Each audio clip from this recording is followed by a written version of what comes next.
আজ আমি আপনাদের সাথে শেয়ার করব গ্রাম বাংলার হারিয়ে যাওয়া একটা রেসিপি, কলমির শাক আর আলু দিয়ে নদীর পুঁটি মাছের চচ্চড়ি। এবং রান্নাটা কীভাবে করতে হয় চলেন আমি আপনাদের সাথে শেয়ার করি। প্রথমে আমি পুঁটি মাছের মধ্যে লবণ আর হলুদ দিয়ে মাখায় নিছি। তারপর কড়াইয়ে একটু তেল দিয়ে মাছটাকে প্রথমে একটু ভেজে নিব। মাছটা একটু কড়া করে ভেজে আমি মাছটা উঠাই নিব।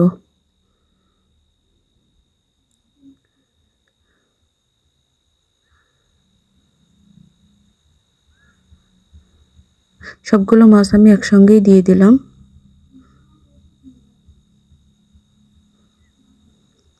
এরপরে এই মাছ উঠে নিয়ে আমি এই মাছের তেলের মধ্যে কাঁচামরিচ আর পেঁয়াজ একটু ভেজে নিব।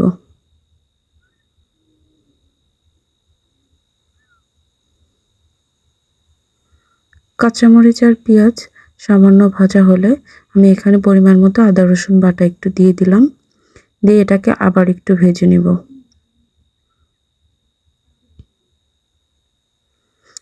এরপর এখানে পরিমাণ মতো সব মশলা আমি দিয়ে দিব। আমি পরিমাণ অনুযায়ী লবণ আর হলুদ দিলাম।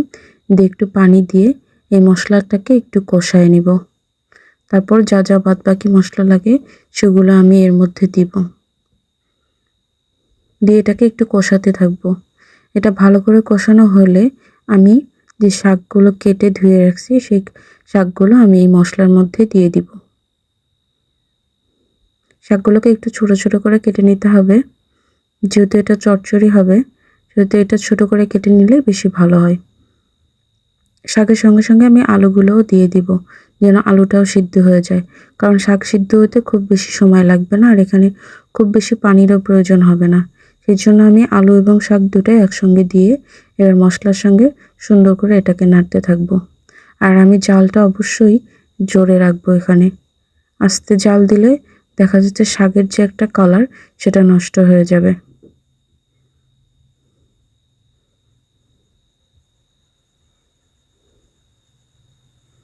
জোরে জালে আমি মশলার মধ্যে এটাকে একটু কষাতে থাকবো।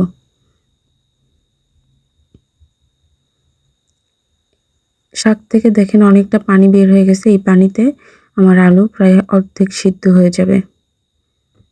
তারপর আমি যে মাছগুলো ভেজে রাখছিলাম সেই ভেজে রাখা মাছ আমি এর মধ্যে দিয়ে সামান্য একটু কষায় নিয়ে আমি এর মধ্যে পানি দিয়ে দিব, যেন মাছটার গন্ধটা এর মধ্যে চলে যায় আর আলু সিদ্ধ হতে যতটুকু বাকি থাকে সিদ্ধ হয়ে যায়।